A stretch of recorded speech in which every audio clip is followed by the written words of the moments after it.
All right, good evening, everyone. It is 7 o'clock, and we are going to call this meeting of the Board of Directors to order. Doug Wills, if you would please go ahead and open us up in prayer. We bow our heads in prayer.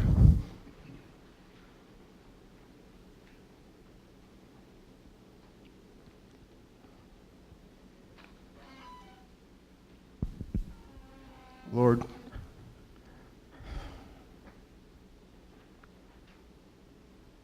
it pains me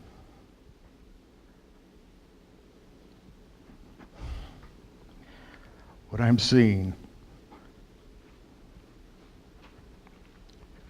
going on in this park right now.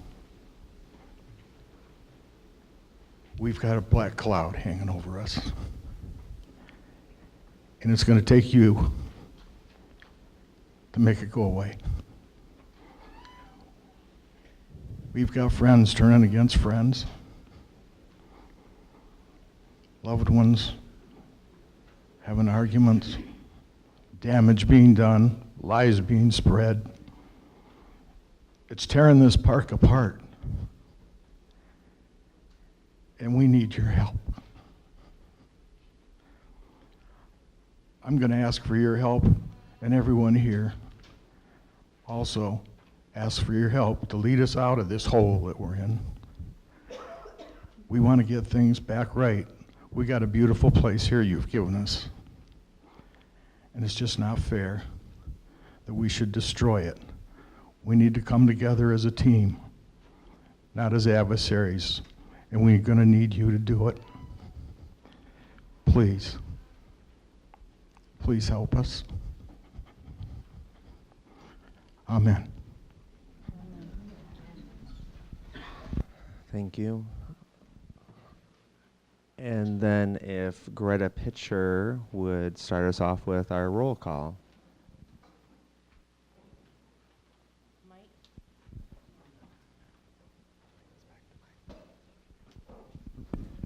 Mike Harding. Site 393, here. Your site number, years here. Oh, okay. Number. Site 393 since 2006. Any committees you might chair? I am the liaison of the Rules Committee. Thanks, Mike. Sorry about that. Carolyn. Good evening, Carolyn Nielsen, Site 803. I've been here since 2010, Gary and I, and I'm the liaison for the Golf Committee and the Buildings and Grounds and Lake Committee. Thank you. Raj Gwynwis. Yeah, Raj Grenwis, Site N22. We've been here for 25 years. I chair the Long Range Committee. I'm on the SORA Committee. I guess that's it. Tim Hoffman. Tim Hoffman, Site K485. This is our 5th summer out at Sandy Pines. I am the current acting chairman of the board and the chairman of the Finance Committee, and also on Safety and Security. I'm Greta Pitcher. I'm the secretary of your board. My husband and I, we've been here for 24 years. We're on Site 438. I'm on the Long Range Planning Committee and have been on it for a few years. And I also sit in on the SORA group. Doug Wills. Doug Wills, Site D44. Been here since 2002 with my wife. Currently, I'm not on. Put it closer. Currently, I'm not chairing any committees. I'm past chairman of the Rules Committee. However, I'm sure that will be changing in the coming year. Dennis King. I'm sorry. I know who I am. I'm Dennis King. I'm in Lot 1076. I've been a social member 20 years and a regular member for the last 8. And I'm the chair of the Safety and Security Committee and on the Tech Committee. All right, thank you. This one's a lot hotter. Well, we'd like to welcome everyone here tonight. As you know, in the last week, we had 2 resignations from the Board of Directors. from Rob Klein, as well as from Marty DeVries. And we would definitely like to recognize the contribution that both of them made to this board. We have a special memorandum that we would like to introduce to the board tonight. And I will go ahead and read that memorandum. And it says, the purpose of this memo is to provide a summary of some unexpected, uncharacteristic, and unwarranted events, including trespassing, intimidation, and threats that have taken place during this season, and in particular, the past 2 weeks here at Sandy Pines. For us as members at Sandy Pines, the visceral and potentially violent activities of intimidation to certain directors serving on our board is reprehensible. Sandy Pines has been a place of sanctuary for the enjoyment of family and friends for 46 years. Certainly there have been disagreements in the past. However, it is unlikely that disagreement has arisen to this level during the history of this great park. There have been attempts to intimidate certain board directors of this park. Such attempts have included verbal and written threats, damaging and destructive verbal posts pertaining to board and administration, as well as pictorially mocking posts on social media with respect to our staff.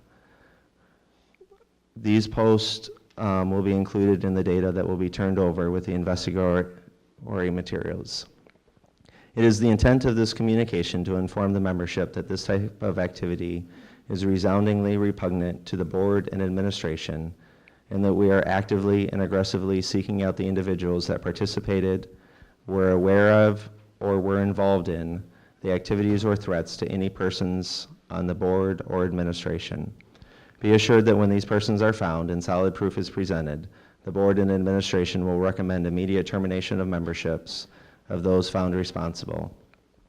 Additionally and concurrently, the administration will provide law enforcement with all the investigatory information, including names, addresses, etc., of those that have been found to be involved. To that end, if you know of or have been witness to any of the events of intimidation, trespassing, and/or threats, we encourage you to contact the ranger station, and specifically Steve DeArmond, to pass on anything that you may consider pertinent. If you fear retaliation from the group and wish to remain anonymous, your request will be honored. It is our responsibility as members, board, and administration to come together as a community to set aside our differences and to be civil to one another.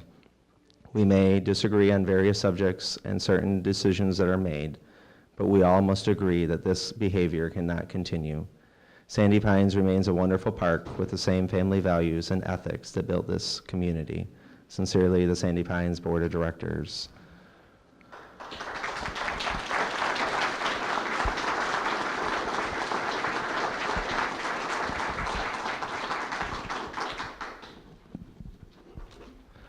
So we have a copy of this that we would like to pass along and have the Board of Directors sign as a show of solidarity.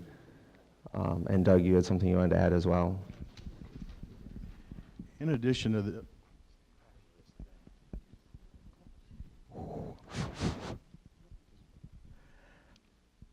I agree wholeheartedly in that.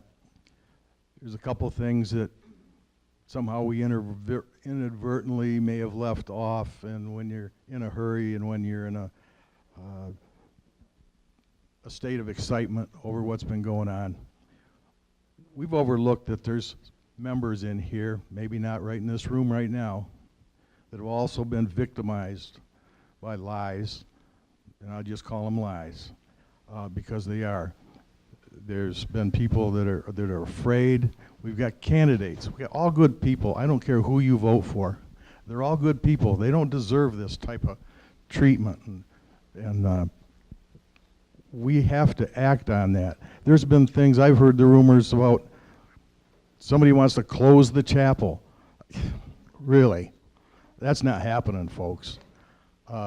Getting rid of staff here. Board members don't fire people here. Gene can fire. We can't fire anybody. So that's another lie that's out there. The rumors that I was even asked, are you one of them? And I don't know who them is, that wants to fire Gene. All I can say is if Gene did a bad job, yeah, I could fire him. But if Gene's doing a good job, what's the point? There's no agenda here. This place has got to come together. We got to get rid of this kind of stuff. It's an infection, a cancer, if you will. I'm sick of it. I'm sure you are all sick of it. We're going to do what we can do to get rid of it. It's not going to be an easy fight, but we're going to go for it. See what we can do. Clean it up. Let's get back to where we're supposed to be. Let's be having fun. Let's having love around here. This is God's place. We got to keep it God's place. Thank you.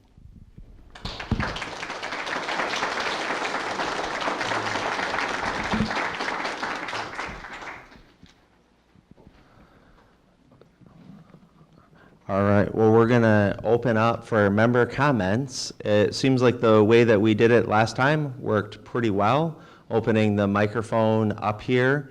Everyone is entitled who has something that they would like to share with the board or with the administration. We just ask that you come up to the microphone, state your name and your site number, and we will time for 2 minutes. We do have to keep it to a strict 2 minutes just to be fair to everyone here. And we just ask for respect of all that are involved. But we would like to go ahead and open up the microphone.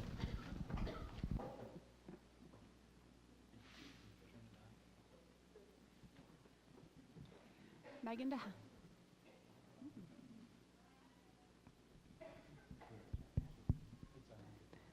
Megan DeHaan, Site 945. What is Zora? We heard a few of you say you're on committees that is Zora, and none of us know what that is, or most of us at least.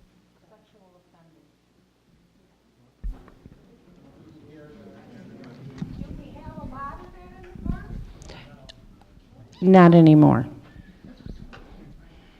And that's what we're here for.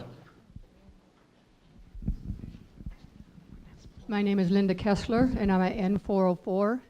And I want to tell you what relief it brings to me that the board is pursuing this matter of all of this that's been going on. And I'll speak for me as an individual resident. I've been really upset about the things that I've heard. I'm not on the forum. I have things that I hear about. My husband reads it and tells me some things that are going on. But as a resident, I am even angry about what is being said on the forum because it brings down my property value as well as everybody else's property value in here.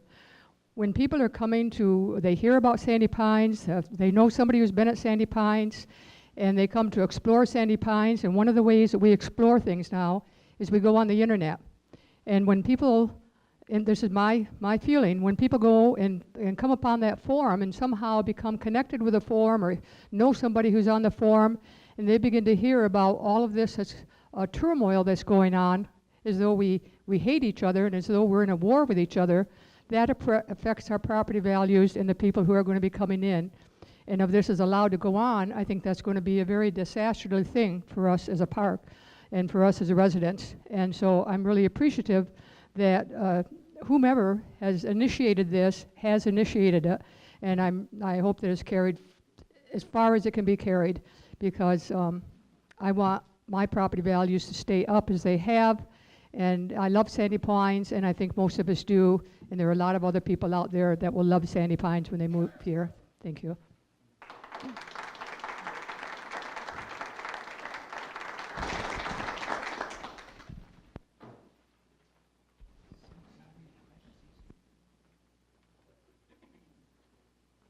Charles Bursk, Site 389. Normally I come up here, it's usually right up here.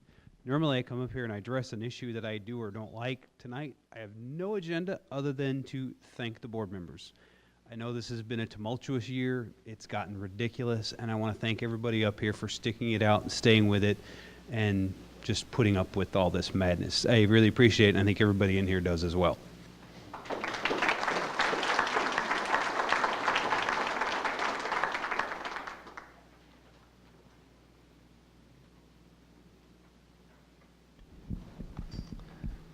Any other questions or comments?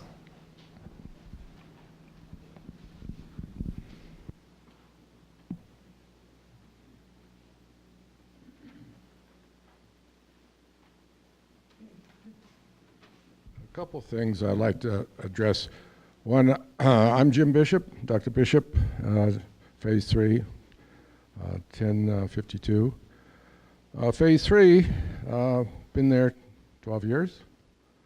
I guess my cars have survived the road into there, and I've heard year after year that something's going to be done about that road, and I guess I may die before anything is done.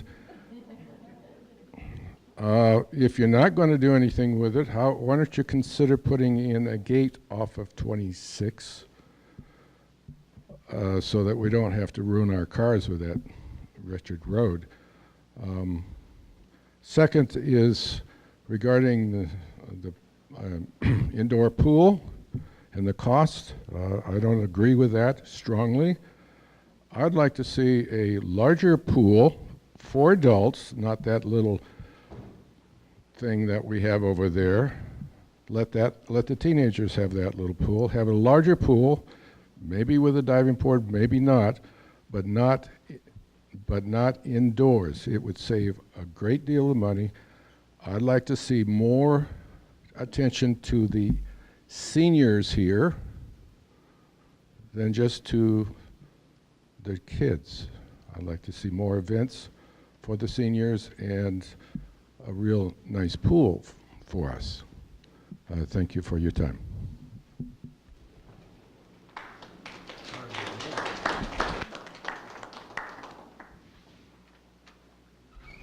Joe Carr, Lot 272. I just want to, all this talk, I want to implore to the board, please be more transparent. Listen to the members, what they're saying, and not be on your own agendas.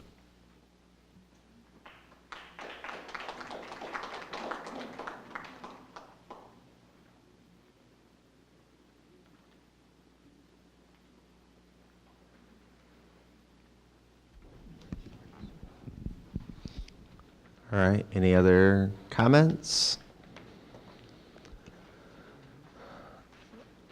I will address real quick, there was the question at the beginning on SORA. So SORA is the Sexual Offender Registry Act. So we have an executive committee that reviews things that come before the board when there are known sexual offenders anywhere within the park.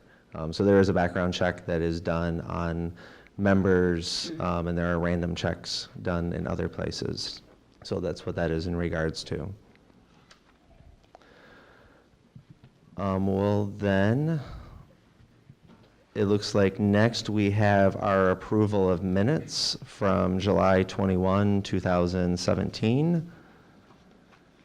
If we want to have someone make a motion on approval of those minutes. I so moved, Jim. I'll second. Doug has moved and Roger has seconded. Any discussion on the minutes?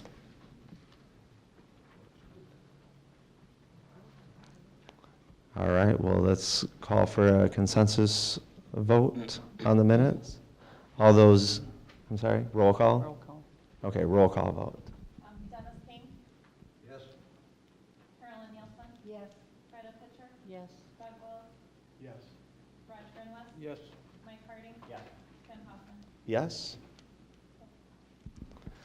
All right, 7-0 on the minutes. And next up, we have approval of new park members from Greta Pitcher. This past month, we have had 4 name changes, and we have had 38 new members. We've had 9 in Phase 1, 8 in Phase 2, 4 in Phase 3, 9 in Phase 4, 3 in Phase 5, and 5 in Phase 6. I need a motion to approve the new members. Thank you.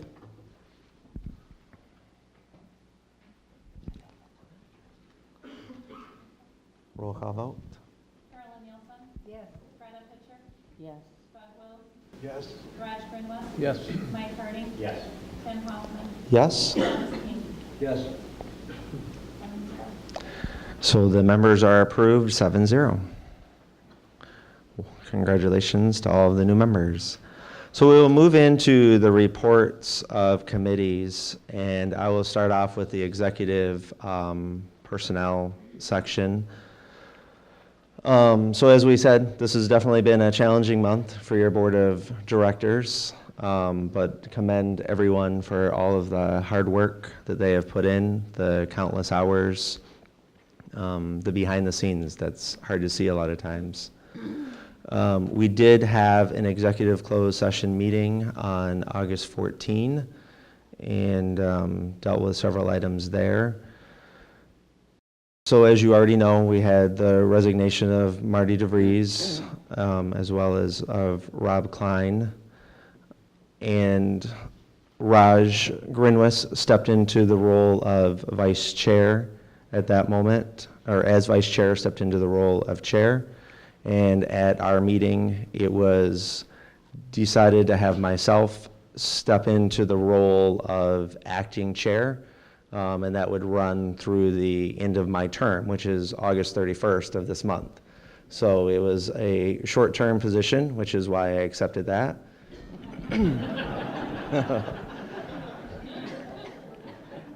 And I will say it is definitely, I give Marty DeVries a lot of credit and all of the previous chairmen of the boards of this park. I mean, the board of directors and our volunteers on committees and everything else puts in a lot of time and energy helping out in this park. The board is made up of 9 directors. That put us at 7. We were within 120 days of the election, which leaves it up to the board to decide whether or not to fill those 2 spots. And with less than a week before the election, the board chose it best to just stay with the 7 directors.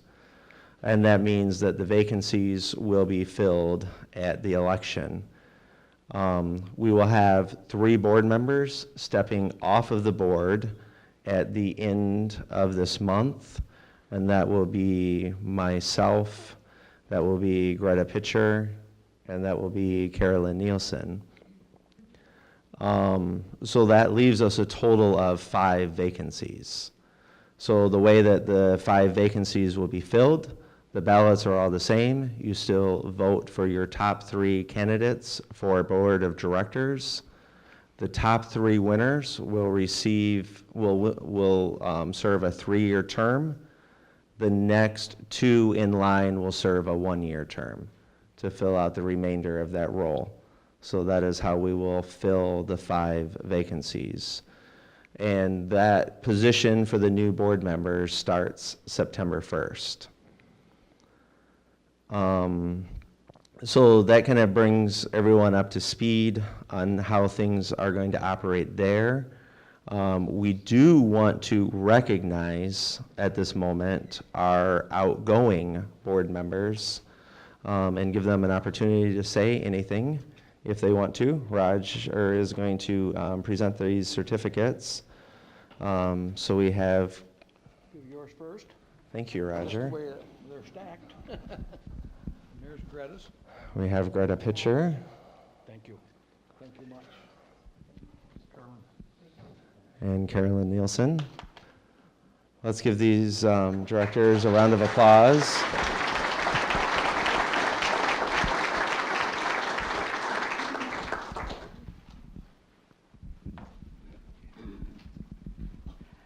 It's kind of bittersweet, actually, and I might get a little teary-eyed, but it's been an eye-opening and learning experience. I want to thank the members that have supported me these last 3 years. And I also want to thank Jean, Kim, and the staff. Last but not least, the board members. I've come to know many, many people on the board, on the staff, and our members, which has been absolutely wonderful. And I've come to know that they love this park as much as I do. And, you know, we have one of a kind, very unique campground with a wide variety of amenities.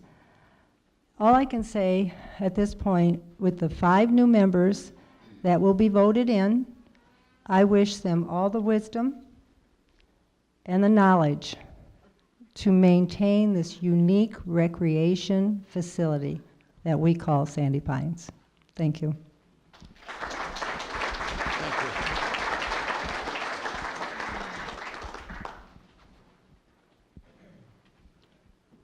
I would also like to thank Jean and Kimberly and the staff also, and Kathy Brott. She has been my godsend, and she really deserves a lot of praise also. I guess I have really enjoyed my 3 years as your board member and as your secretary the last year. And I'm not stepping down because I'm running. I'm stepping down because of my health and my husband's health. If there was any change in this, I'd stay and fight the fight. And I will fight it with my board. As far as the 10-year plan, I was on the long-range planning committee for 3 years, if not more, and for 3 years of that, we worked on that. That is our baby.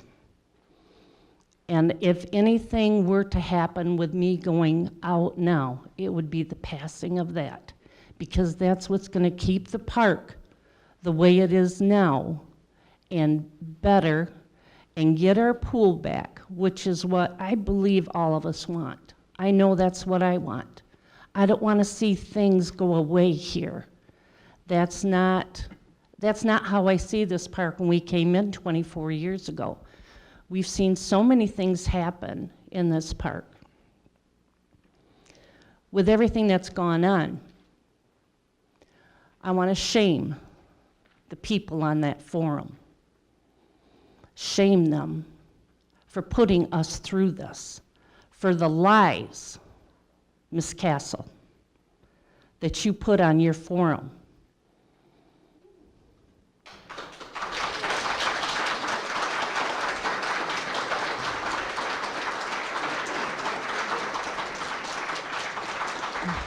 I would like to see you step up, run for the board, for the political talk that you can do to make everything you say believable. Run for the board, get on the committee, see where the hard work is, because you have no idea, none.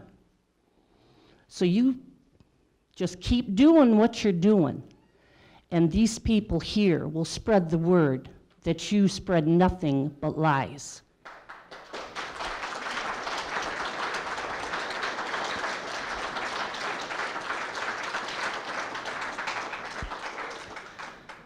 And with that, I'd like to say my goodbyes, but I will be at the park yet. I hope to still keep talking to a lot of you. I'll always be on the long-range planning committee if our proposals are defeated again.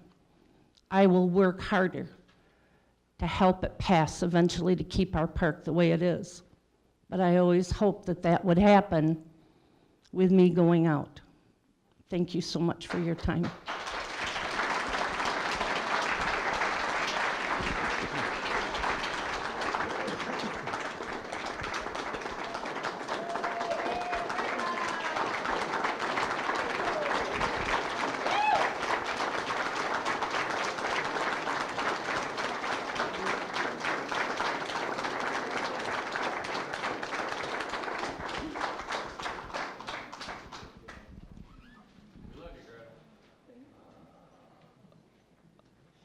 Continuing on with my comments, it's tough for me too. I really enjoyed my 2-year term. It feels like a very short term, but it was a very fulfilling term, and I would really encourage people that it is worthwhile to step up and to serve on a committee or to run for the board or to get involved. Getting to know the administration, getting to know the employees of the park, getting to work with an amazing group of people on the board, getting to work with 2 different committees during my time here. I highly encourage it for everyone in this park. Really, to serve on a committee is about a day a month. To serve on the board is a lot more than that. But to serve on a committee is a very good way to get your feet wet and to learn what it is like to get involved in this park. For myself as well, it's life change, it's busyness, it's just stage of life that makes it very hard to stay on the board for another 3 years at this moment. I do want to encourage everyone in the park, no matter what your stance is on candidates and proposals, to please get out and vote tomorrow. The absentee ballot results look very great already as far as numbers, a very high turnout there. And we'd like to see a really high turnout at the polls tomorrow as well. We've put the information out on the Capital Reserve Fund. People have made their decisions at this point. If you have questions, feel free to ask a board member, but a lot of those decisions have been made. And then election results will be announced after 5 p.m. tomorrow. Those will be announced on our cable channels, on our Facebook page, on our website. They'll be posted in the ranger station. They'll be posted in the administration building as well. And just then a reminder that our new board members will start September 1. And I think I would encourage the membership also to understand, our board is set up in such a way where you have it's typically where we have 3 board members that are up for election each year. I think it's highly unusual that we have all 3 of the board members who were up for election this year that due to different circumstances were not able to run. And then with the vacancies, that has us with 5 new board members coming in. So it is a newer board, it is a younger board. Ask for grace and understanding as they get up to speed and learn how to do everything. But they'll also be coming on with some great people who are remaining, and we'll be able to help them through everything. And I think that is it on my announcements there. And then one other thing that I would like to put before the board at the moment, the board appoints board liaisons to committees as well as committee chairs. And there has been a changeover on the policy committee. So I would like to make a motion to the board that we approve Joel Van Kalker as our policy committee chair. I make a motion that Joel be the policy chair. I'll second it. Would be great. Any discussion?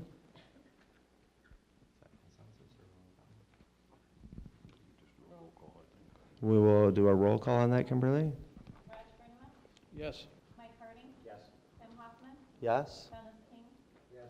Carolyn Nielsen. Yes. Greta Pitcher. Yes. Doug Wells. Congratulations, Joel. You are confirmed as our policy committee chair.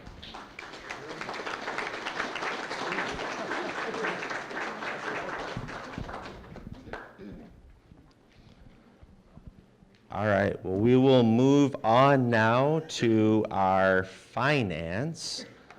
And I will get us started there. So the first motion that I want to put on the table is a recommendation to approve the Sandy Pines and Lake Monterey Golf Course financial statements through June of 2017. So I will make a motion on that, if we can have a second. I'll second that. Roger has seconded that. And we'll open that up for discussion. I'll start off by stating we have a very strong group of people on our finance committee and really appreciate the work that they put forward as well. We spent about 4 hours a week ago, Thursday night, looking over our check run, looking over balance sheets and financial statements and talking over the new budget. and they do ask a lot of questions, and Gene and Kimberly always have a lot of answers, and it's a very good experience. And we see that Sandy Pines Wilderness Trails for the year continues to maintain an increase in cash. Investments are slowly moving up, and net income is moving up. So those are the things you want to see. So let's open this up for any discussion on the June financial statements.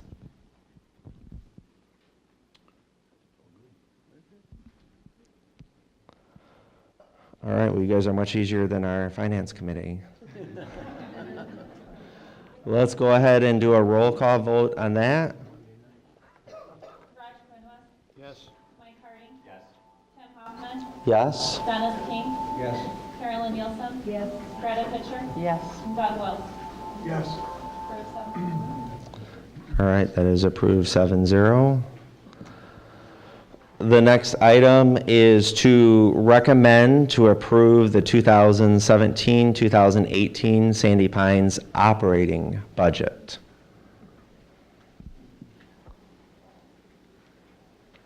If we can have a motion on that.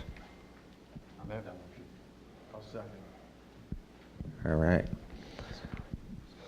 Yeah, so we will open it up for discussion, and I'll just give a quick background on that. So the preliminary budget comes before the Finance Committee in May, and then after the Finance Committee approves basically that draft, it goes before the board. And so we've had some time to review the preliminary, and then in August is when administration puts together that final version of the budget. And that went through the Finance Committee, and now it is to the board. So we will open it up for discussion. Mine's more of a comment than a discussion. This year is a little weird that the board meeting's actually happening before the annual meeting. And next year, with the incoming candidates, if you're in the audience, I would hope that we would entertain the opportunity to have the board meeting after the annual meeting, just for the fact of it's tough to approve a budget when you don't know exactly if this budget is going to go through. But with that said, I'll be voting yes on this. But the new candidates coming in, if the CRF does not go through, we got to hit the ground running in September, so that we don't have to go through a whole nother summer like this and try to come up with an alternative plan for the CRF. But let's hope the CRF passes.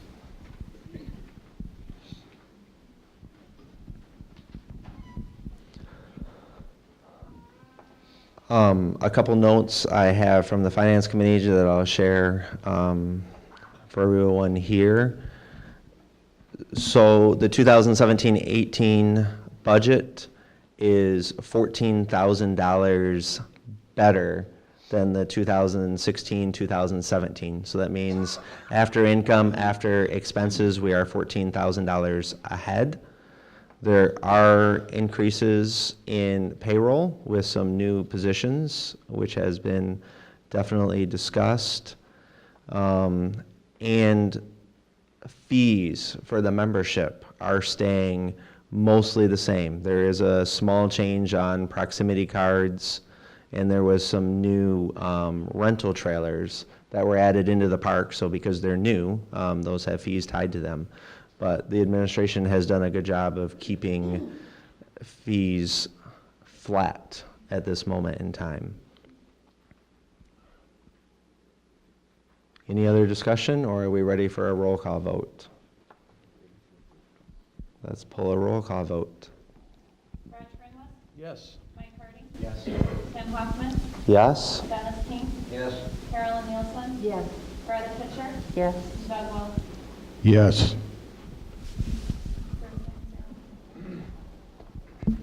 All right, the budget is approved. The next item is the 2017-2018 Sandy Pines capital budget, which we chose to present as a separate line item this year. So I'd like to make a motion to put that on the table. I'll second that. And Roger has seconded that. So we'll open that for discussion. And with the capital reserve being on the ballot the way that it is, this is, this is a very important thing. We've talked over and over again about how out of that capital reserve every single year, there is the capital budget that goes first to the finance committee and then to the board for approval. So that is how it operates each and every year. This would be the first year of a budget from that capital reserve fund. So let's go ahead and open up for discussion.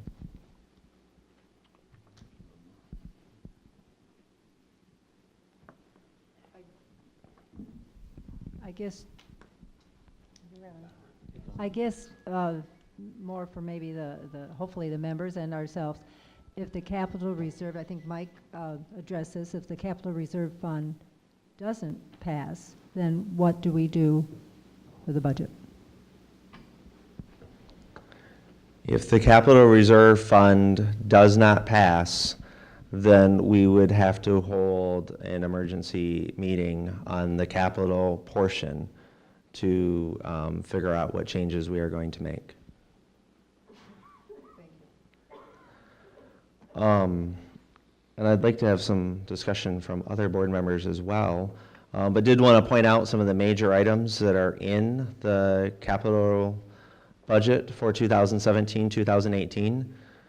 So it will include the 2 new CCs in phase 3, which the dollars have already been set aside for and allocated. It will include the repairs that need to be made to the dam for the valves there and to keep our lake intact. And it would include starting to spend money on our roads again. And I really wanted to make the point from our finance committee. As I said, we have a strong and I would say conservative group in our finance committee. And some of these items like roads come with a strong recommendation. So, we talk about doing $250,000 in repairs to our roads over the next year. And that's doing things like filling cracks and seal coating and doing things that maintain a really important investment and asset to this park. And we asked the question, like, what happens if we don't do that type of work on our roads? And the answer was, then we're going to look at having to replace those roads further down. And, we're talking more in the neighborhood of like $8 million to replace the infrastructure that we have in roads here.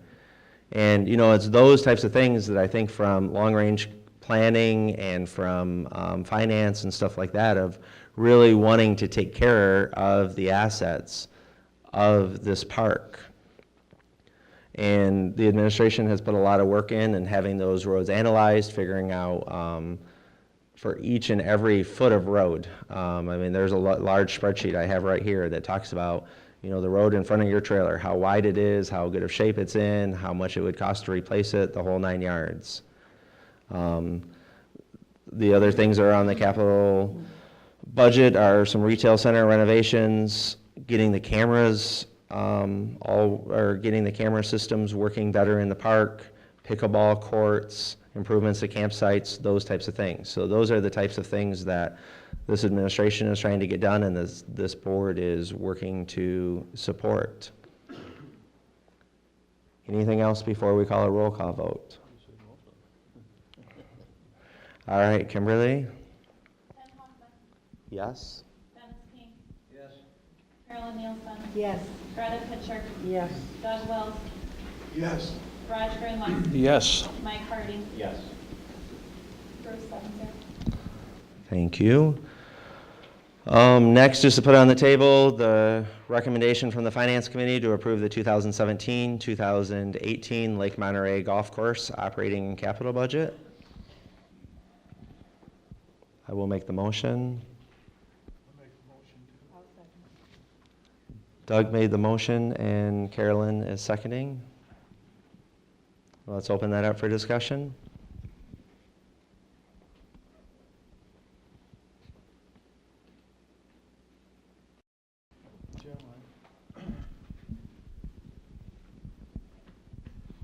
I'm sorry, I don't mean to be such a bad host tonight, but the golf course is doing quite well, right? It's turning a good profit, not just a little, it's doing well. Pardon? 6% revenue increase this year was reported. That's up to this country. A 6% revenue increase. So it's good and healthy. It's good and healthy. It is still receiving the subsidy. It is the assessment, but it is becoming more profitable. Revenues are growing, and it has been paying down its loans to Sandy Pines. I did that. Any other questions? All right, well, let's do a roll call vote on that. Carolyn Nielsen. Yes. Greta Pitcher. Yes. Doug Wells. Yes. Raj Greenwest. Yes. Mike Harding. Yes. Tim Hoffman. Yes? Dennis King. Yes. Approved 7-0. Thank you. Just a couple other things. Finance Committee looking at ways to get better interest rate on our savings accounts, talking about investment account, those types of things.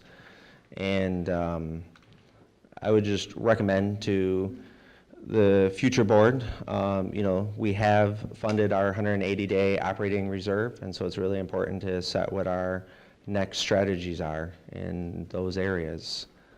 So that wraps up the report from Finance. So let's go to Mike Harding for rules. Sure. Tonight, we're going to be voting on 5 resolutions. We'll start with 081817A. I will read the resolution. I'm going to read the first whereas for the first one, and then we don't need to keep reading that over and over. Whereas the bylaws of Sandy Pines Wilderness Trails, Inc., Article 9, Section 6E gives the Board of Directors the power to adopt, amend, rescind, and repeal rules and regulations relating to the use of Sandy Pines property and the conduct of its members and their guests. Be it resolved that the Board of Directors of Sandy Pines Wilderness Trail, Inc. does hereby approve changes recommended to the wording of the rules, Section 1B, guest entry, number 6, page 15, as follows. This is, let me just read it. Guest entry. Guests may not bring personal vehicles such as boats, mini bikes, mopeds, golf carts, or other motorized vehicles into the park, with the exception of cars, trucks, motorhomes, this is the change, or licensed motorcycles, the other change, crossing out, and rental golf carts. So that is no longer in the rule. Used as a primary means of transportation. The park president, safety director may permit other forms of transportation at his or her discretion. Can I get a motion to approve this? Discussion? Excuse me. I have a question, reference the last line. The park president / safety director may permit other forms of transportation at his or her discretion. As I read this, we're talking about guests, just people coming to visit. I think without that part, with the cars, trucks, motorhomes, or licensed motorcycles, for me, I can't imagine any other types of vehicles that would be coming into the park as a guest. Now, Gene, maybe you have something that's what type of vehicle possibly that you or Steve would want to approve for transportation in here. I realize there's commercial vehicles and stuff, but as far as guests, before Gene. So, I guess what I'm doing here. Thanks. I'd like to amend that to take out that last line of the park president / safety director may permit other forms of transportation at his or her discretion, because I think it's pretty well covered with those as far as guests coming into the park. I don't think they need tractors or anything like that. You can't make a motion, we already got one on the floor that we got to vote on. I think that you're going to have to retract that amendment, motion, the original one, or go through and then add the motion on afterwards. So we already have the motion on the floor. We could make an amendment to the motion. And then it would have to be as to whether or not that amendment was accepted before we would be able to vote on the motion.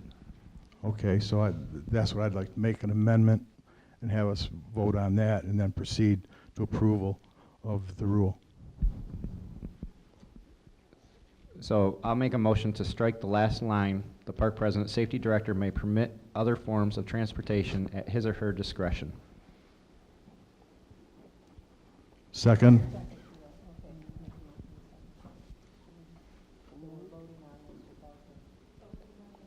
So we would have to vote on the amendment first. Raj Greenwald, Yes. Mike Harding, Yes. Tim Hoffman, No. Dennis King, Yes. Carolyn Nielsen. Yes. Greta Pitcher, Yes. Doug Wells. Yes.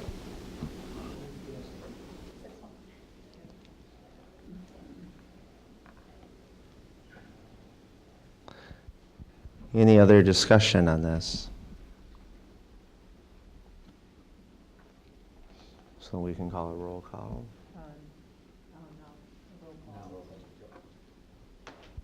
Raj Greenwald, Yes. Mike Harding, Yes. Tim Hoffman, Yes? Dennis King, Yes. Carolyn Nielsen. Yes. Greta Pitcher. Yes. Doug Wells. Yes. Seven. Okay.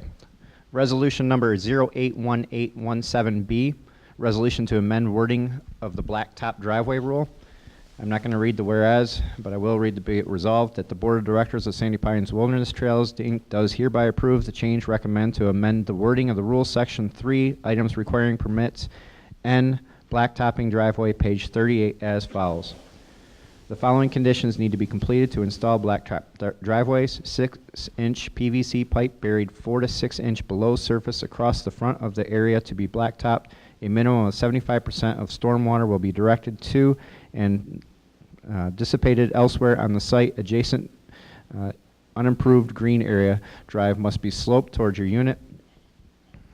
At roadway, blacktop must be a minimum of 2 inches thick and cannot be closer than 3 feet from the water riser and electrical pedestals.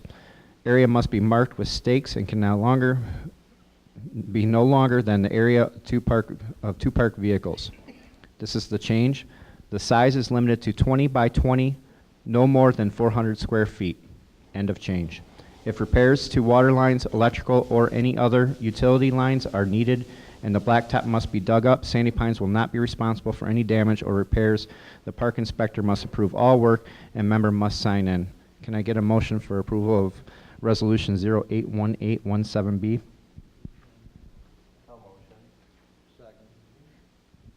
Discussion? I have discussion on this one also. Reference the sizing. What's proposed is the size is limited to 20 by 20, no more than 400 square feet. I would like to, again, amend that one sentence to read 20 by 20 or smaller, not to exceed 400 square feet. Dimension may vary. That would be the wording. Reason I mention this, not everybody's site is square or 40 by 80. They're all different sizes. Some got a very narrow front and it gets wider and vice versa. So it's not even possible to do a 20 by 20. However, by using the 400 square feet, you could option the size so it might be narrower and longer on the lot to accommodate, because the rules do call for you're supposed to have room for 2-car parking. In this proposal, I don't think it works so well. That's why I'm making this amendment to alter the size, but still have the same square footage. So, Doug, do I understand then someone could have 10 by 30? Yes. And how would the 2 cars be parked back to back in front of the other? One in front of the other, right? Because the present rule doesn't dictate whether they're side by side or one behind the other. So it'd be your option how you want to park. So when you say 400 square feet, I can't mathematically, but technically, I mean, would it be like you could do 1 foot and then go wider, wider, wider? Well, you'd never be down to 1 foot, but yeah, I mean- you I could be mean, but narrower in that- the front you- and you- wider in the back. Well, you could be wider in the front and narrower in the back. Exactly, yes, it'd Down be to that one, option. it would be, you could have, okay, that's. So answers whatever my your question. lot configuration is, That answers my you have question. 400 square feet to make it fit. Does it have to be straight, or can it be curved? Just as long as it's not over 400 square feet. It can be pretty much any shape you want, so you can fit your cars on it. Okay, that answers my question. So Doug, can I get clarification? So let me read the sentence as I understand it. The size is limited to 20 by 20 or less, but no more than 400 square feet. Dimensions may vary. Yes, that's correct. Any other discussion? So then the 10 by 30 would not be allowed because would we still be having a maximum of 20 in each direction? No, you would only have 300 total at that point. You'd have 10 left over. Because it can be, the max is 400 or less, you know, so if you don't need 400, you don't have to use it.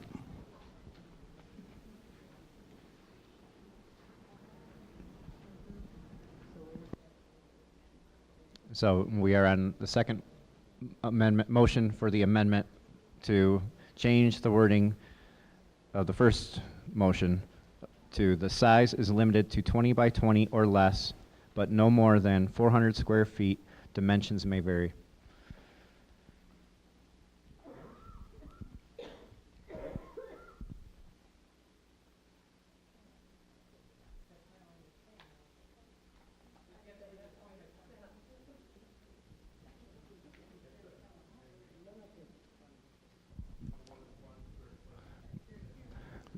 Doug, did I misread that?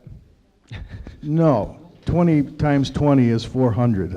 So that's the max. Okay, if you don't use that much, that's fine, if you don't need it. You can go 10 by 30 because that is less than a 20 by 20. 10 times 30, the last I knew, was 300. Okay, so Yeah, but you're also 10 less than 20 on the other dimension. so Where's this? let's hash this out just up do here. it. Yeah. I appreciate the feedback, audience, but let us work through this real quick, okay? So the size, really, we don't care about that 20 by 20. No. We're saying the size is less than 400 square feet or less. Dimensions may vary, and then we'll be good with Correct. that. If it'd make it easier for everybody, we could strike the 20 by 20 and just go with the square footage. Thank you, thank you. Okay. That's it. Any dimension, that, you got it. I hate to be a stickler on Robert's rules, but that's technically a third motion now. Well, we'll just go back to the start and withdraw all this stuff and start over and just go with the 400 square feet. Can we do that? I don't know the book that well. I don't know. We did not have a second on Doug's motion, I do not believe. Okay. Or his amendment. We didn't? Awesome. Perfect. Robert Rule of Order says that I can withdraw my second to that, then the one who made the motion can withdraw that. Then we go back to the drawing board. Okay, sounds good. I didn't think this was going to be that hard. Okay. I withdraw my motion. Okay, let's start this again. Making a motion that. Want to get this right.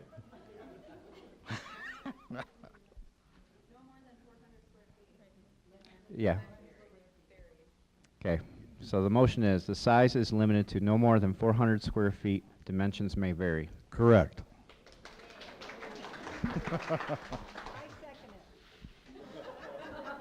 Wow. It's been a long week. They don't even know. Any discussion? Can we go to roll call? King. Yes. Carolyn Nielsen. Yes.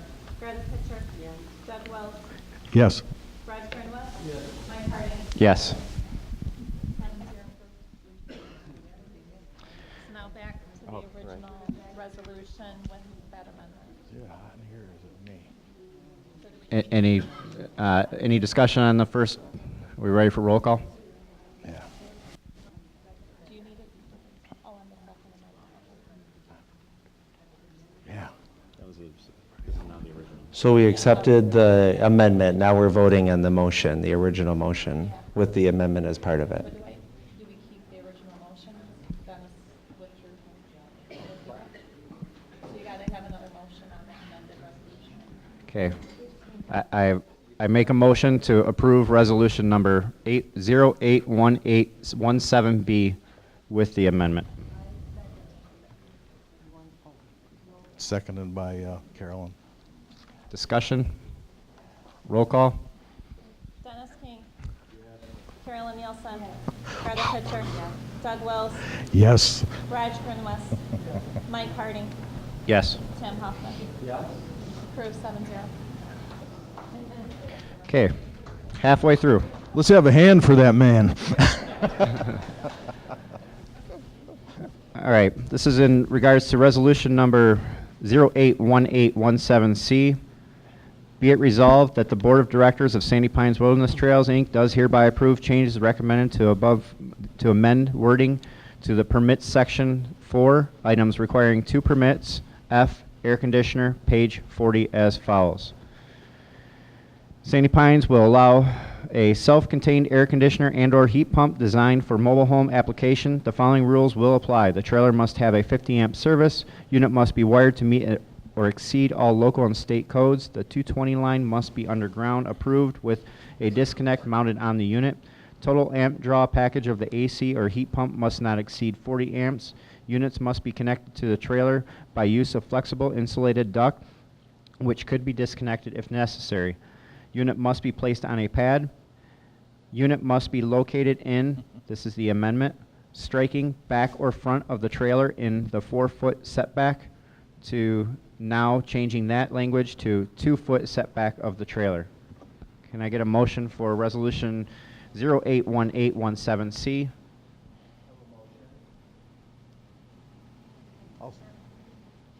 Discussion? I hate to be the life of the party here, but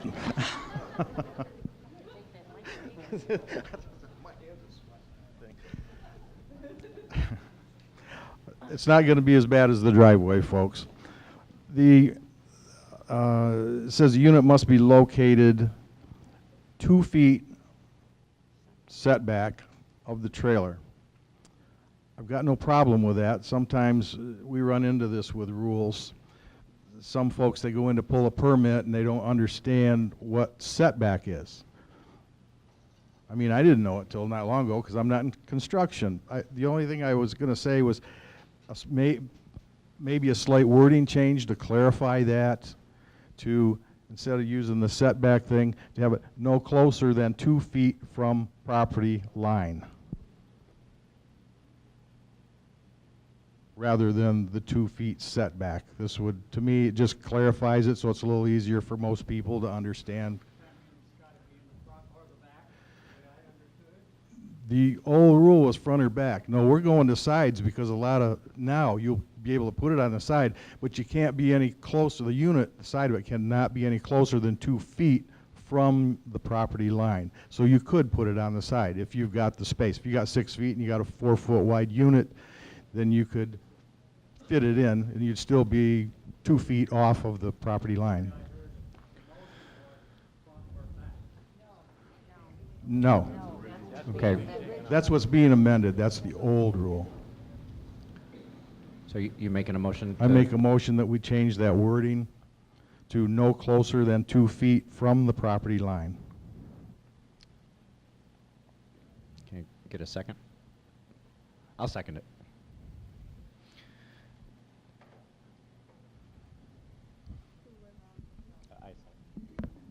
Doug motioned it.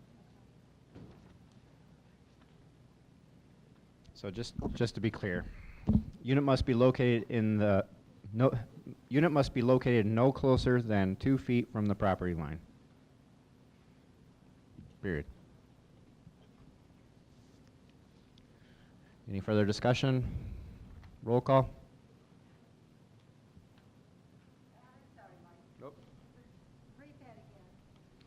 Unit must be located no closer than 2 feet from the property line.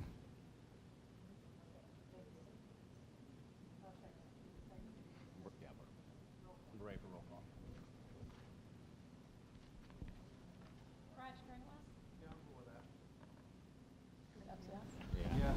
Mike Hardy? Yes. Tim Hoffman? Yes. Dennis King? Yes. Carolyn Nielsen? Yes. Greta Pitcher? Yes. Doug Wells? Yes. 7-0 to the amendment. Now we're back at the original.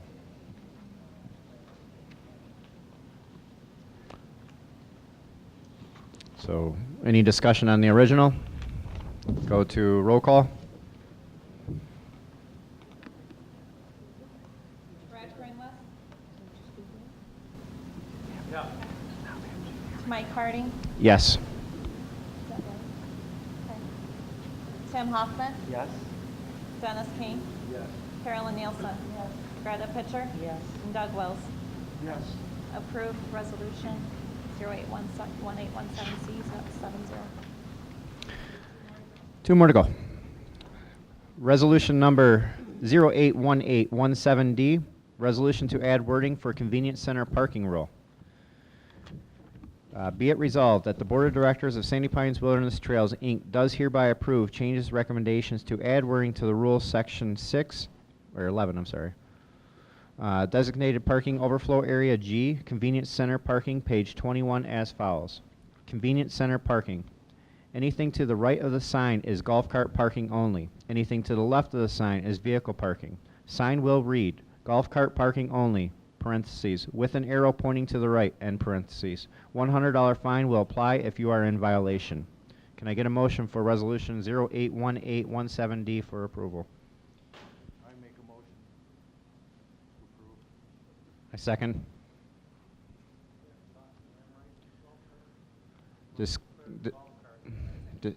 Discussion? Discussion with board. Discussion with the board. Can you just help explain, Mike, some of the reasoning that brought this to the table? I'm going to actually have to bring Megan up to explain that. I was actually, if that's okay, I was not at the actual liaison meeting due to the face-to-face forum. So, yeah. Okay, we came up with the CC parking issue due to the fact that during holidays or holiday weekends or busy weekends or Christmas in August, there is no parking at the CCs for people that need to use the CCs that use golf carts. People are parking overnight at the CCs. People in certain phases are leaving their vehicles there so that they have open ways for people to come and visit them. So we came up with this idea that, and mind you, I joined the committee in June, took it over in June, and this has been going on since last season, this CC parking issue. And the committee came up with this resolution that we have a sign. It says golf cart parking to the right only, and they'll have individual golf cart spaces, and then vehicle parking to the left, which will make the rangers' duty a little bit easier, because if they find a car in the golf cart parking picture, $100 fine. That way, all of those golf cart spaces are open for us members and for the campers that come in with the golf cart, or not come in with the golf carts, but rent the golf carts. Another thing that does anyone have any questions, or I don't know? I don't know what I'm supposed to do. Did I explain it?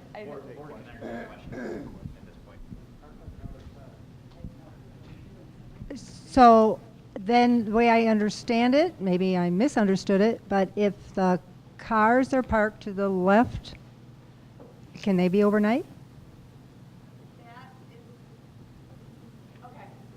I mean, the way this states that they can be overnight, by the looks of it, no? And so can the golf carts.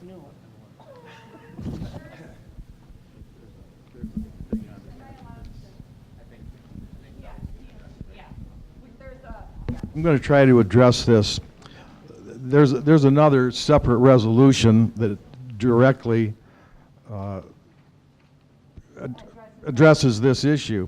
That being, and it would still come under G if we added this as an amendment, which we could, obviously. It states, you park between the defined lines, meaning if you got a golf cart, you're supposed to be between those lines of the golf cart parking spots. No overflow parking at the CCs. That means you got to park in a green area or a designated parking. CCs are not a parking lot. It's for temporary use for temporary things. It's been a problem, especially on the weekends, the big weekends especially. If somebody is caught there, it's a $100 fine will apply if you are in violation. So since there's no overflow parking there, if you're there as an overflow and you're overnight, it's going to cost you $100. So we could add, what do we got to do to add that? If that'll strengthen this thing, so we don't have to do it again down the road. So we would have to make a motion to amend the resolution to add a line that says no overflow parking at the CCs. $100 fine will apply if you are in violation. Okay, I would make a motion of that exact wording. Well, So that's. I will second that.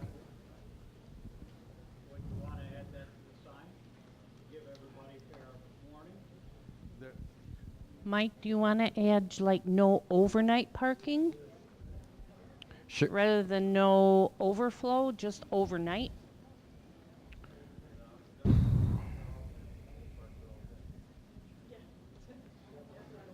We're trying to win, I don't know. I think if we, just discussion with us. This no overflow parking is something that's going to be hard to, Mike, we could change this to. We could change this to easily overflow / overnight parking. Just have the two of them in there. Then it covers it all. Sure. Then we're good.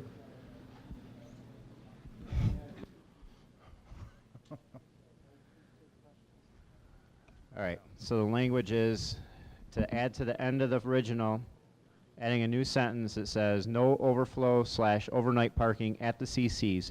$100 fine will apply if you are in violation. Correct. Do we need to define a time frame, like no parking for more than 2 hours?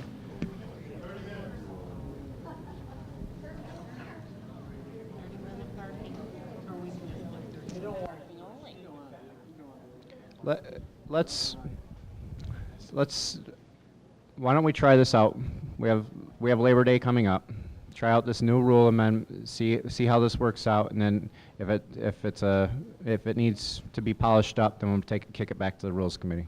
It's a process, so. I want to be clear, this is not going to interfere with any tornado warnings or anything like that, is that correct? No, we'll use common sense, and then also, I do want to keep some level of order with this because the board's trying to work out and discuss, and discussion was at the beginning.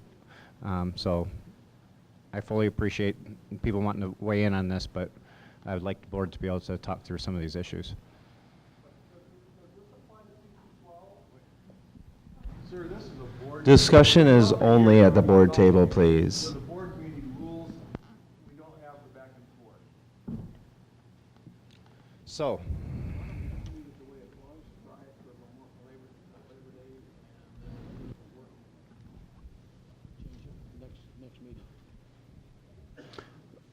I mean, I think that this second motion's already been seconded, right? We have a second. So I think we're good with the way it is right now. Try it out, and then we'll revisit it if it's not working well. So we are on the amendment of the motion, which reads, at the end of the original one, a new sentence starting, no overflow / overnight parking at the CCs. $100 fine will apply if you are in violation. I need a, we already got the second, so we're at either discussion or roll call. So let's bring this to roll call. Pardon? Yeah. Yep. Raj Grinwis? Yes. Mike Harding? Yes. Tim Hoffman? Yes. Dennis King? Yes. Carolyn Nielsen? Yes. Greta Pitcher? Yes. Doug Wells? Yes. Okay, the original. Discussion on the original?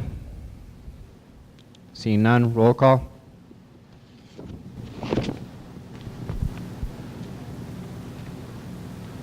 Dennis King? Yes. Carolyn Nielsen? Yes. Greta Pitcher? Yes. Doug Wells? Yes. Raj Grinwis? Yes. Mike Harding? Yes. Tim Hoffman? Yes. Okay, last one. This one I don't even know how to explain it, but I'm going to do my best here. Resolution number 08187E.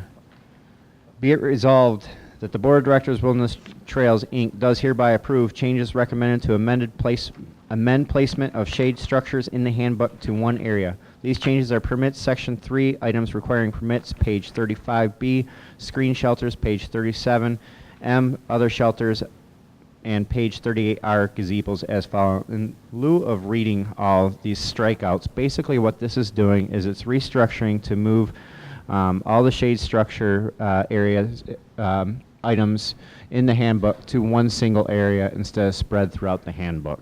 There are no rule changes, it's just simply a structural change to have it all in one area. I can read it if you guys would like. Okay, so can I get a motion for 08, can I get a motion for 08181? Am I making a mistake here? Oh, this also includes pergolas, Mike. I'm sorry, there is a rule change. So we've added instead of a gazebo, we've also added the word pergola.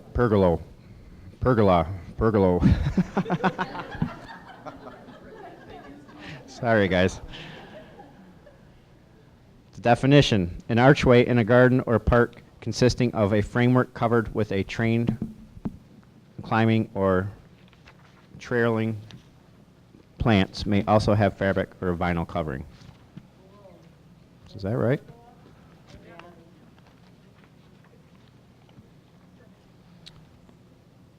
That may not be bigger than 12 by 12 or smaller, including the outermost portions of the structure, which is including the roof, cannot be more than 10 foot from the floor or ground to the peak of the roof, floor or the ground defined as a deck, the dirt, grass, rocks, or anything that will be used as the basis for the structure. Okay. Everything, it's essentially the same as the gazebo, but it's the wooden structure that you put up. Okay. What I read here as far as the definition of a pergola, I have an archway I go through, that's completely different, but park consisting of framework covered with train climbing. Pergolas do have, some people have pergolas that have ivy climb up on them. Yeah. They're the bars. We're not talking about a little. Okay, but then the definition of pergola this definition would include my walkthrough. No, because it's not 12 by 12. Well, I thought it was a minimum.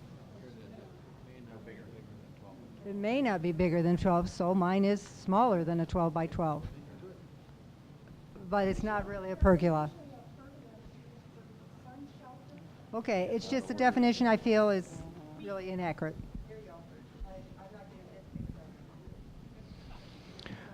Okay, I haven't made a motion yet, so I'm going to make a motion to approve 081817E. Second. Discussion?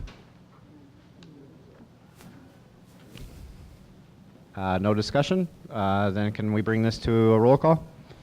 Tim Hoffman? Yes. Dennis King? Yes. Carolyn Nielsen? No. Greta Pitcher? Yes. Doug Wells? Yes. Raj Grinwis? Yes. Mike Harding? Yes. Thank you for the Rules Committee for doing so much work this month. That's amazing that we've got 5 that have come through that I think are going to be for the betterment of the park and the members. So look forward to next month and what we bring.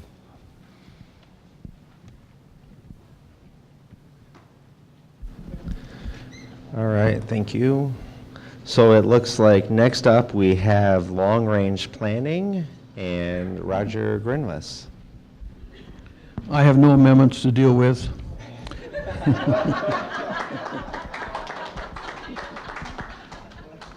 We met this past Wednesday, and there has been some talk about the use of water in the park, how much water we use. And I just went to Ben, and he gave me a bunch of figures. I'm not going to go over all of them, but just some numbers. Did you know that our lake holds 427 million gallons of water?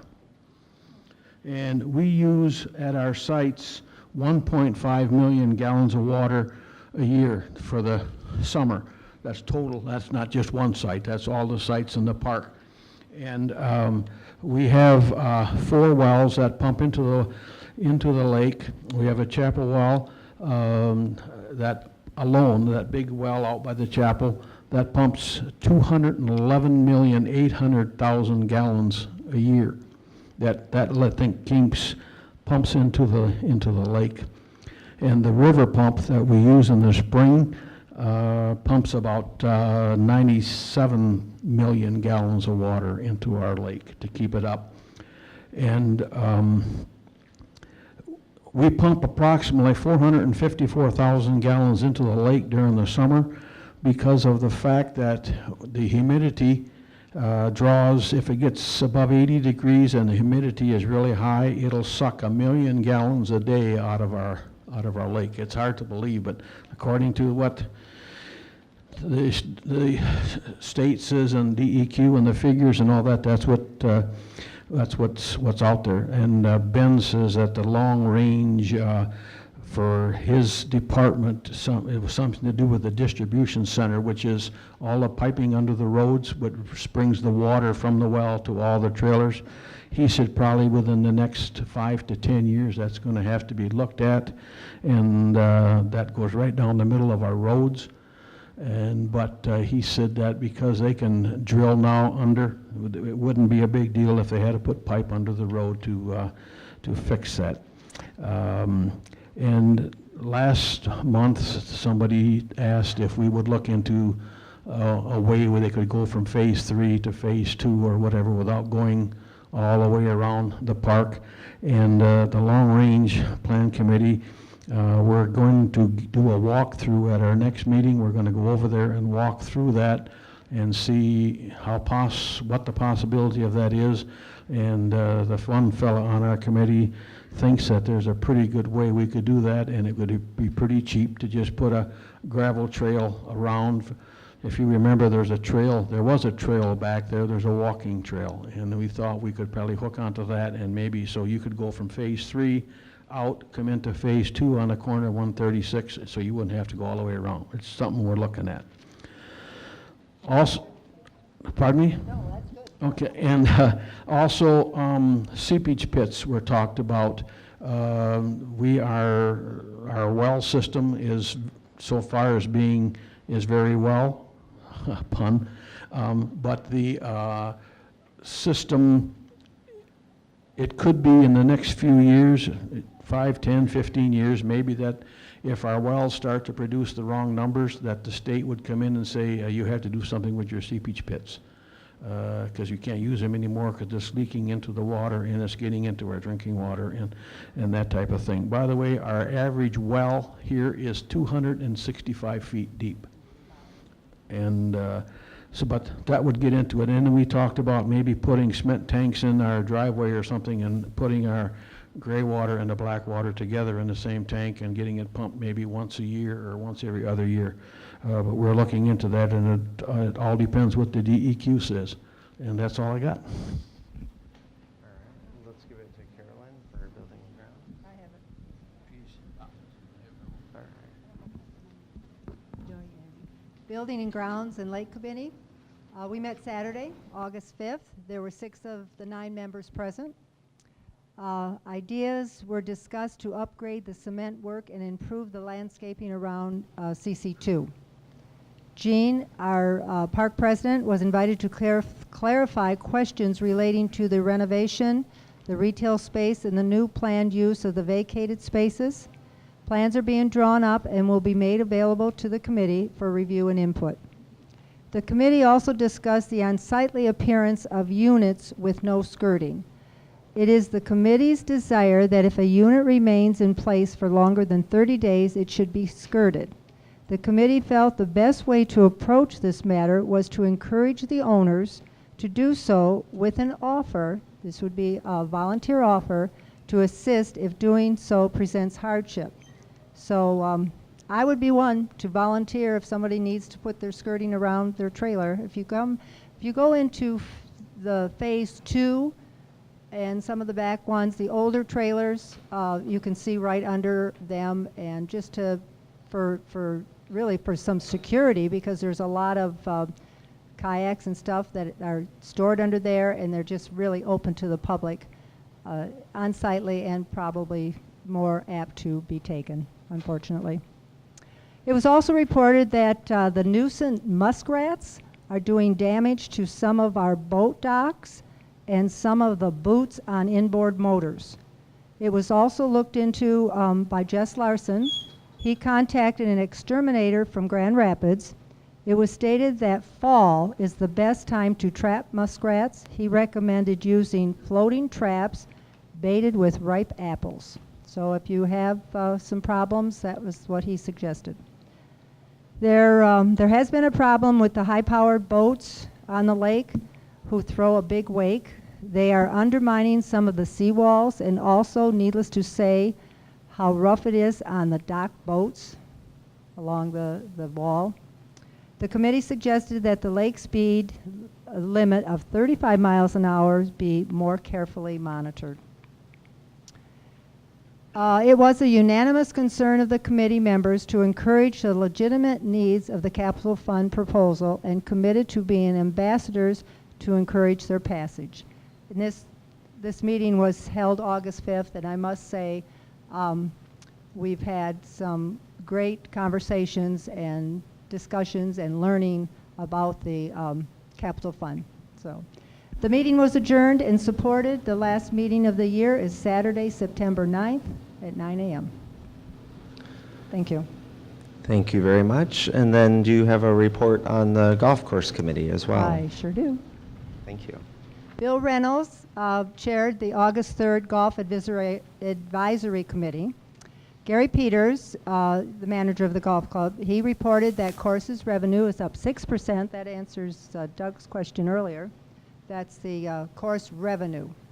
Some members, some morning leagues are up by over 20 people this year. The profitability of karaoke is being looked into. Discussion took place on how to increase public play. We have a lot of members and associate members play, which is wonderful, but that doesn't bring in the revenue that an outside public play. So we're trying to get more public play. And some of the things that were encouraged, our golf course looks great, but there are some areas would need improvement to keep up with some of the other golf courses in the area, where the removal of some key trees are going to be removed, some of the brush, just to make it a little easier to play. That was discussed, and we're going to encourage outside play by helping businesses, churches, organizations, etc., set up special tournaments through the season, particularly early season and late season, because a lot of people, I believe, will be leaving here probably shortly after Labor Day. And then it goes down. But now we have churches and schools still in session. If we could get just some, with advertisement, see if we can get some special tournaments to increase our public play. But I would like to note that we had our first kids league this season, with over 16 kids participating on the league. So that was excellent. We do have a drainage problem on the back nine. I don't know how many golfers are here, but that's being looked into. Apparently there's some drainage tiles that have been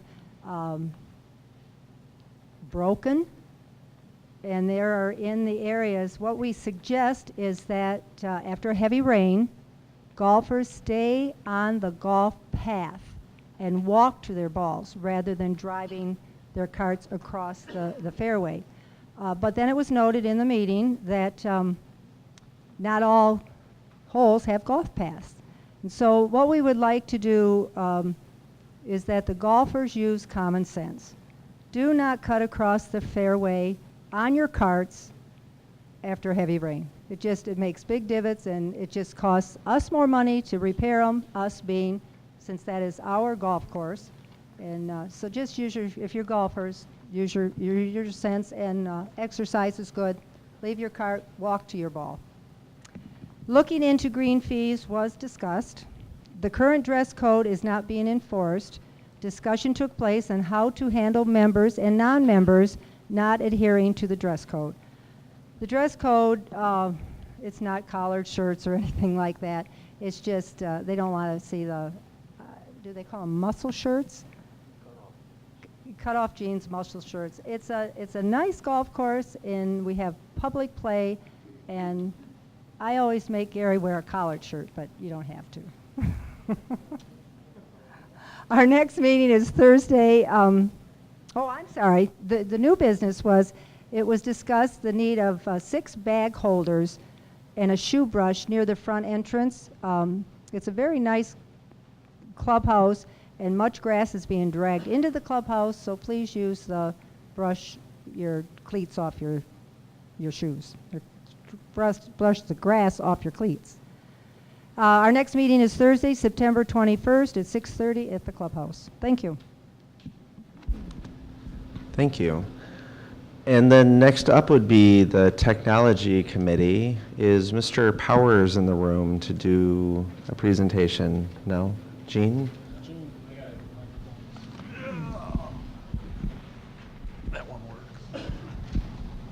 Bob couldn't make it here tonight, but he gave me the minutes from the last meeting, which was August 17. So I'm going to read some notes off of that. I'm not going to read the whole thing, but under old business, Bob reported that the camera proposal will be in next year's budget, and the cost will be split over 2 years if the CRF passes. That was an upgrade of all of the security cameras. Internet connectivity to the convenience centers was discussed, and they've had some talks with Charter Spectrum, and a tour was conducted at Signs. They were proposed a price with 64 meg bandwidth, and the Technology Committee will submit a proposal for this project for consideration. Reducing time spent by member services assisting members on technology-related questions. The hope of the committee was having volunteers help members with technology issues is being tabled because of the potential park liability. Perhaps a call center is something that could be developed in the future, but concerns and taking some pressure off member services for technology assistance is being looked into. Kimberly introduced Mike Rowe and Mike Ing from Hungerford Technologies, formerly known as Source IT, who's done our park work. She spoke from an insurance perspective how volunteers cannot assist members with respect to the liability concerns when we have volunteers going into trailers and that kind of thing. Rod Birch gave an update. There have been complaints regarding rental carts not having 3-inch numbers and letters, making identification difficult. It was brought to the attention of the leasing firm, and they will correct for next year. Mike Rowe and Mike Ing from Hungerford said their notes were Sandy Pines recently converted to a new phone system, and this went well. Recent security testing has been performed. cybersecurity, that is, and suggestions for improvements were submitted to the administration. Steve DeArmond had an update. He attended a weather seminar conducted by the National Weather Service in Salem Township, and he noted that a grant for construction for a storm shelter in Phase 3 will begin in mid-September. Rave Alerts, which is our emergency alert system for the park membership, has been tested and is working well. It's being updated, so only warnings go out, not every weather statement. Useful Rave Alerts also include 60 and 90-day past due statement notices, violation of site cleanups, and other items that were yet to be determined. Advanced Video Tech proposal information was given, and I'm assuming that that is the, Dennis, are you on that committee? The technology? Advanced Video Tech, is that the camera? Yep, okay, so that's the camera proposal we talked about a minute ago. Bob suggested that the amount of technology in the park, there needs to be a point person employed by Sandy Pines. This will be added to next year's agenda. That's all I've got for technology, Mr. Chairman.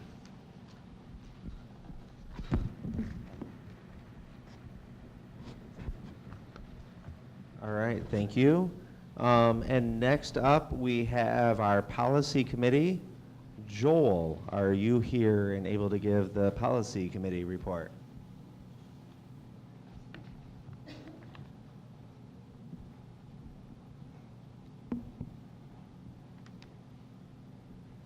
Good evening, everyone. My name is Joel Van Cocker. I'm N257. In the Policies Committee, we met on Thursday. Is this better? Yeah. All right. All right, we met yesterday, and we went over 3 different things. One, there's not a lot of actual policies in the park currently, and everything that is written, it's written several different ways. So we started out by first just making a format of what the policies, each policy is going to look like so that they're all reading the same. And then we did go through a recommendations and resolutions policy and a request for proposal policy.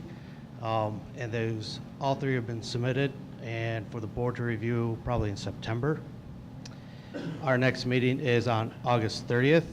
We will be reviewing records, retention, and disposals policy, and also a code of conduct policy for the park as well. And hopefully we'll have those ready for the board September meeting as well. Thank you.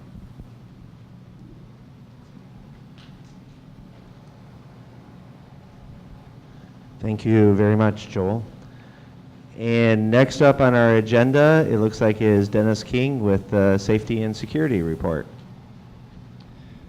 I'm Dennis King, Chair of the Safety and Security Committee. We met August 11th, and the committee continued its discussion on the playground guidelines involving current equipment and the conditions. And we were recommended to the policy committee that to look into new and upgrade equipment and that to put into some safety standards that parallel with the state of Michigan's Playground Safety Act. It was sent to Marty, but as we know, things had changed in that, so it's back at our committee. And so we're going to continue to get that language so we can send it back to the board. We also sent to the rules a recommendation that they look into the developing some kind of restrictions for the operation of drones in the park. And then we talked briefly on safety measures that should be taken with the location of 26th Street and 136 with our children crossing that area due to the increased usage of Phase 3's pool for lessons. And apparently at certain times of the day there's a congestion in there, especially when that wagon shows up with corn. that a lot of cars get in there. Yeah, it is a private drive, but still that there is a crossing there that comes from Phase 6 of the chapel area into Phase 3, which goes along with long-range planning, what Raj talked about, that looking into something that, a different route to get around. And then we met with the technology committee, and whatever Gene said, that's what happened. So that's all I have for safety and security. Thank you, Dennis. Is Richard here from the Sandy Pines condos? Hello. Just a brief word on what's happening at the condos. I reported last week and reported, as a teacher, I can't help but do a review before we start, you know. I did this for years. So last year, I just for a quick review, mentioned it was one of our best years ever. We had 6 new condos built. Each building is a duplex, so that was 3 new buildings, filled those, and then in February, one that was started in 2016 was completed and added 1 more. So from the beginning of 2016 through February, we added 7 new members to Sandy Pines, so that's important to remember. And then I mentioned that this year looks, because when we have a big year like that, usually the next year you sort of, it slacks down. And I think I mentioned we had 1 building under construction. Half of that was sold. Well, it got real busy this month. The other half of that was sold this week. Right next to it, we are putting up another building because both halves of that are sold. And in addition to that, 1 more is going up because half of that is sold. So we're going to be adding 2, 4, 5 there. And the Motto in Phase 1 sold this week. So we have that. So we really are at good numbers. Again, looking like we're adding 7 new members, and that's really great when we understand that we had 3 resales this year. Often the resales take away from our new condos. So we're coming along, and it really adds to the strength of the park because we have all of those are new members, and we can add them because it's a permanent settlement, not a seasonal. Thank you. Thank you.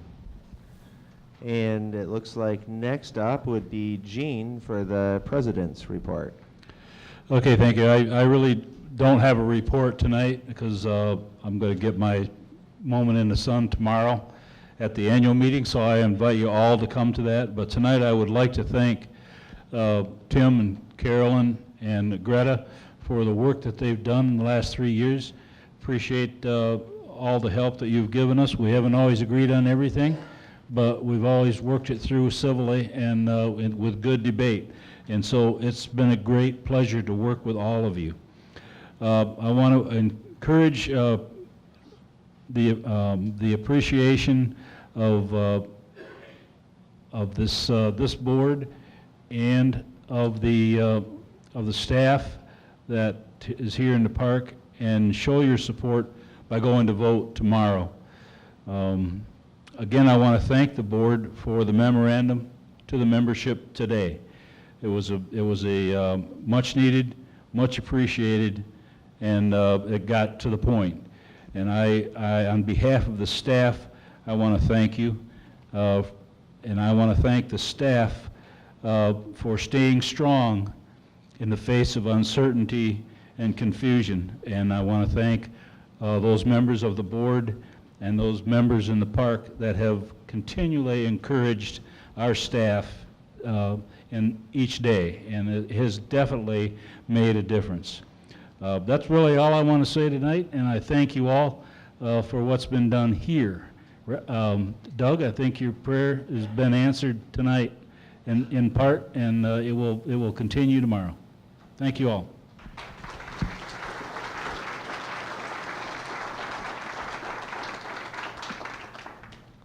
Thank you very much, Gene. And then next on the agenda is old business. Is there any old business that anyone has to bring to the table tonight? All right, then we will move on to new business.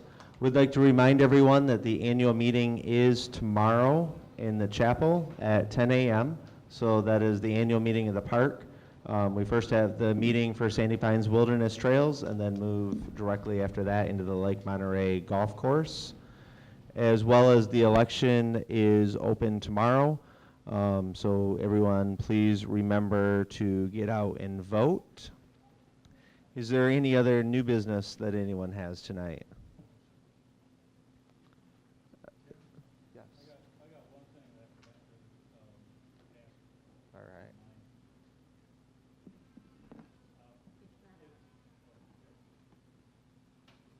All right. Mike, when did you want these rules to be implemented that were passed tonight? Would that be immediately or end of the year? Sorry, we're going to get some more mics next year.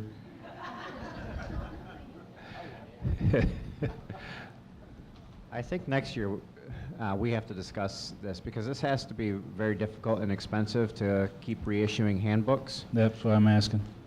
With Labor Day coming up, I would ask that these ones be implemented immediately.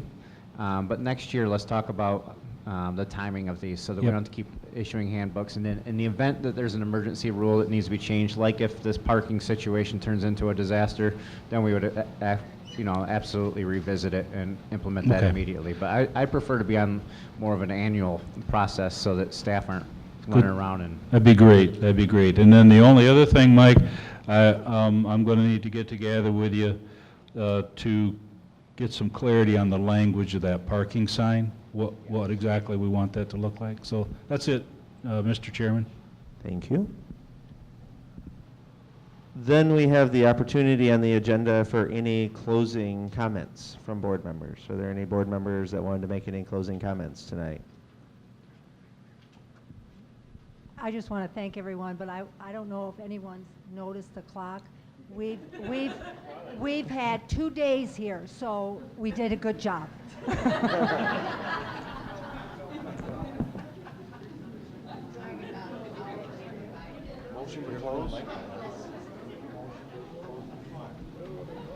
All right, well, I would just like to once again thank the administration and the staff for everything that they've done this year.